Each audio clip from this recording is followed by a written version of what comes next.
The new Six Flags chain has over $500 million worth of investments coming to their parks for the 2026 season. This is the first time Legacy Cedar Fair and Legacy Six Flags new additions will be run by the same people, and I couldn't be more excited for what they have in store. There are a ton of insane coasters coming to parks you'd never believe would get them, as well as some parks that usually get treated perfectly getting neglected. The best part is that Six Flags already announced a bunch of their new for 2026 investments, and construction has already begun in a lot of different parks, which means that we already have a pretty good clue of what's coming. Honestly, it's going to be a crazy year, and once you hear everything planned, I think you'll be just as excited as I am. Let's start off with the Six Flags over Texas, which has already been confirmed to be getting a, quote, record-breaking dive coaster. This new coaster will definitely be your classic B&M dive coaster, but there are two different types of records it could break. It could be the steepest dive coaster in the world, which would mean it wouldn't have to be so tall, but I'm leaning more towards this being the tallest dive coaster in the world. Cedar Fair teased a Giga Dive potentially coming to one of their parks over the last few years, and as they say, everything's bigger in Texas. I think a 300-foot dive coaster at Six Flags over Texas for the 2026 season is extremely likely, and it would be a super welcome addition, giving them a truly unique standout attraction. Fiesta Texas, a few hours down the road, already has one of those similar dive coasters, so why not kill two birds with one stone? Gift over Texas a dive and a Giga in one shot.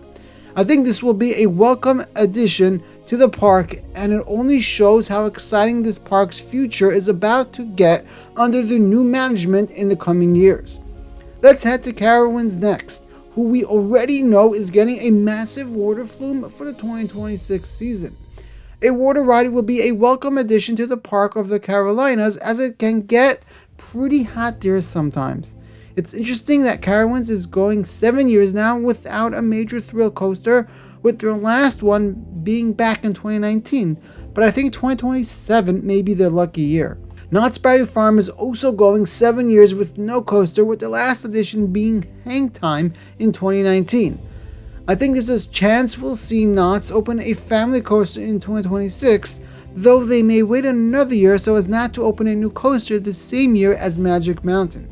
Also, the chain announced that Knott's will be receiving a water park refresh next year, so maybe the park isn't going to be getting a new coaster just yet. Six Flags Magic Mountain is already confirmed to be getting a first-of-its-kind coaster in the US, which is what seems to be a suspended Vekoma motorbike coaster. Vekoma is a great manufacturer nowadays, and their attractions are usually very reliable, which makes this an exciting and welcome addition to Magic Mountain. Let's talk about some parks I don't think will get much at all for the 2026 season. First up, there's Six Flags New England. They just got a new coaster for 2025, so I think 2026 will be the year they get general park improvements and maybe some new restaurants. Kinda similar to what Over Georgia got this year. I also think Darien Lake, La Ronde, Frontier City, and Michigan's Adventure won't get much at all, though as Brandon from Theme Park Something's channel always says, maybe they'll get a new garbage can. I think Six Flags Over Georgia will get a massive flat ride package that is well themed, similar to what Carowinds got 2 years ago. I think this will be the beginning of greatness for this park, and I think the chain is getting ready to go all out with Over Georgia. I have an entire video on what I think is going on here, but there's a lot of things potentially pointing to a massive B&M dive coaster coming here in 2027, just 2 years after their latest coaster, Georgia Gold Rusher, opened. I'll link the video below if you want to give it a watch later, and while you're at it, I'd appreciate it if you could subscribe to the channel. I really want to hit 5K this year, and it's really only possible with your help. Thank you. I think Fiesta Texas is going to have to wait another year before they get another coaster. Even though Fiesta has been getting coasters fairly often the past few years, I think the chain won't want to open two coasters in Texas the same year. You never know though, as the two Texas parks are pretty far away from each other, being just over a 4-hour drive from each other. Fiesta's latest coaster came in 2022, so 2027 isn't such a crazy gap. I think for 2026 though, they'll get a rather large thrilling flat ride of sorts, Maybe a Scream and Swing from SNS. Let's talk about Cedar Point. After 3 years of back-to-back coasters, I think it's fair to say the park will take the year off, maybe focusing on the water park a bit.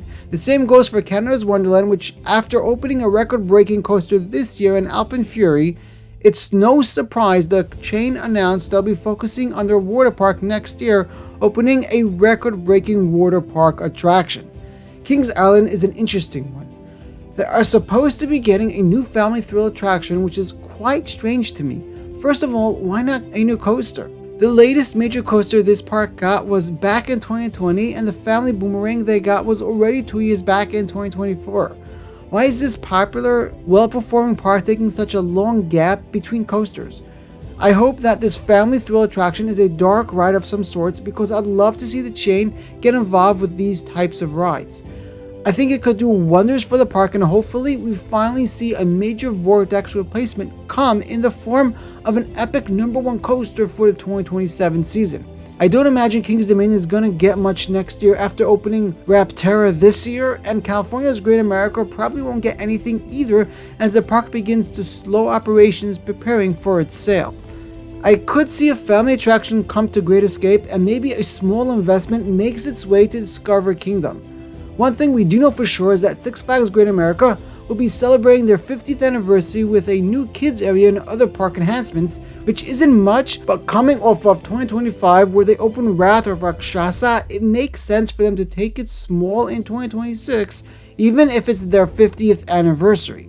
Six Flags Mexico is supposed to be getting a family boomerang coaster, which will be a perfect fit at the park in my opinion, though it's a bit sad the park had to get this the year after canceling their Vekoma Tilt coaster that got moved to Cedar Point. There's not much competition down there in Mexico though, so I see the move of giving the park a well-rounded, high-quality family coaster. Dorney Park is a park I think will have a pretty exciting year. Either a massive roller coaster or some major flat ride makes the most sense to me for 2026. They kind of took an off year this year after opening their major B&M dive coaster in 2024, but I think this park has a bright future, and though it may not become a top tier park anytime soon, I still think they're going to see some decent investment every now and then. Now at this point, the only coasters we've talked about that are likely opening in the chain are the major dive coasters at Over Texas, the family Vekomas at Magic Mountain and Mexico, and of course Great Adventures Coaster, which I'll get into in a minute. That's 4 coasters total for the massive chain of 26 amusement parks. Something doesn't sound right to me, and I think we pretty much ruled out every other park we spoke about. I think the chain will open another mid-tier coaster, and the only other parks left we haven't discussed are Six Flags St. Louis, Six Flags America, Valley Fair, and Worlds of Fun. I could easily see any of these parks getting a new coaster just as easily as I could see them get neglected for another decade. We have no idea how the new chain will treat Six Flags America or St. Louis, and everything is in line for Valley Fair to get a mid-tier thrill coaster after Worlds of Fun and Dorney Park both recently got new coasters. I could also see Worlds of Fun potentially get another new coaster, though I'm thinking probably not so soon. Whichever it is, I hope at least one of these 4 parks see a new coaster next year, and I hope we continue to see the chain start to build up smaller parks into top tier destinations. There's one park we haven't spoken about just yet, and no matter what happens, all eyes will be here in 2026. Replacing Kingda is a pretty impossible task, and Great Adventure is going to have to be very careful with how they do it. I think we're going to see something incredible come to this park, which will be the start of an insane few years of investment to properly build this park up into what it really can be. If Cedar Fair was willing to spend $25 to $30 million on coasters more than once at small Carowinds that had minimal potential, then imagine how much they're gonna be willing to spend on a park that is in one of the most populated regions in the country. A park that could easily be one of the top few in the country, if not the world, and a park that just lost 8 rides, including 2 coasters, one of which was the world's tallest and fastest coaster, Kingda. I'd bet they're gonna give this park something insane, and living in this area of the country, I couldn't be more excited for Great Adventure's future.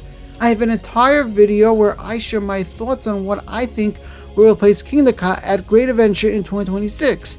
And if you've ever been excited before, this is the time to really get hyped, because Great Adventure's 2026 coaster is going to be something else. And I don't think anyone is expecting just how insane this coaster will be. You can watch my video on it here. I'll see you there.